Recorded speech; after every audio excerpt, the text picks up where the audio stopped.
O, chyba, że tam jeszcze pod spodem.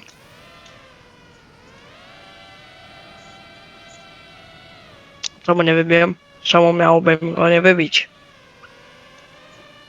Nie. No bo z kolegą go zabiliśmy. Nie. A co, ból dupy masz? Popatrz, jaki fajny ten celownik. Patrz. Ciu.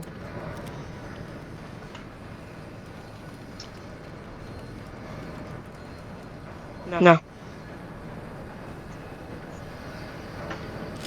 Patrz, ale do czego mi dał kluczyki?